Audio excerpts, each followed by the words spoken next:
G'day all! Well, I guess it's time for the hilarity to truly begin, hasn't it? As of today, as of a couple of days ago, Australia has officially elected the retard party back into power of a majority. Then again, I guess what were our choices really? The red retards, the blue retards, the green retards, or the light blue retards?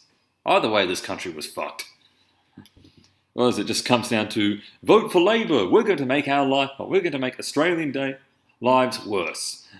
Vote for the Liberals. We're also going to make your lives worse, but we're going to pretend that we're not. Vote for the Greens. We're even worse than Labour because we're full-on communists. Or vote for Teals. We're basically just Greens who didn't make the audition in time. Wow, what an option.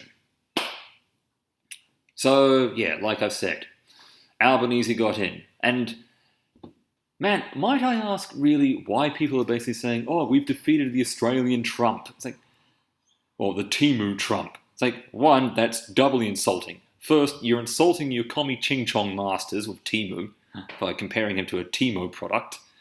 And secondly, Dutton is as far from Trump as you could get. If he was anything like a Trump-like figure, he would have been just browbeating and on the offensive constantly. Dutton lacked any of Trump's bluster or bluntness. If anything, I'd compare Dutton more like Australia's version of Mitt Romney. Actually, quite the proper comparison, because just like the Republican Party back in 2012 with Mitt Romney as the elected representative for them, they effectively just flopped over and died the moment the campaign started. Quite the parallel here. So if anything, it wasn't basically Albanese versus Aussie Trump. It was more like bald Mitt Romney versus whitewashed Obama. Yeah, try and get that comparison out of your head now. And I'm also going to be laughing. I actually spent most of the night after the election laughing because I like paying attention to some international events in spite of me being an ultra-nationalist. And if anyone else was paying attention, you'd find out one other major problem that the Labour government is going to be running into. The trade war at the start of our polls have just cost China all of its renewable energy factories. And they account for 90% of all renewable energy production in the world. The trade war really just pushed them to the edge, and I'd say that whole situation with Spain and Portugal finally gave it the last scare. So yeah, we're going for a net zero economy without the means of getting said economy now. Where exactly are you going to get your products from renewable energies now? You've only got two options. One, domestic production, which means you're going to have an infinite amount of more baseload power needed to domestically produce all this, which would mean Albanese and Labour would have to effectively backflip on everything they've just said that they're going to do for this country, or to it. That's going to make them look hypocrites in their own, in the minds of their own Marxist voters. Their one saving grace there is that, as we found out now, Marxists have the memory and attention span of a brain-dead goldfish. So that's a silver lining for Labour.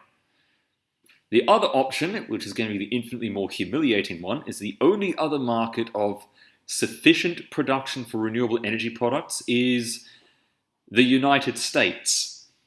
And after hearing Albanese's victory speech where he made a whole bunch of thinly veiled jabs against President Trump, we already know that Albanese is good at backflipping on his promises and his rhetoric.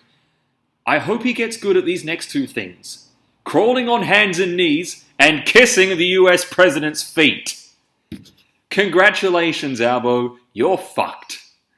Your entire government's fucked, right from the word go. You're going to make our lives worse, but this time we are going to remember. And there might not actually be any sort of way out for you lot. There's not going to be any sort of lackluster opposition next time. If this old political order still exists next time.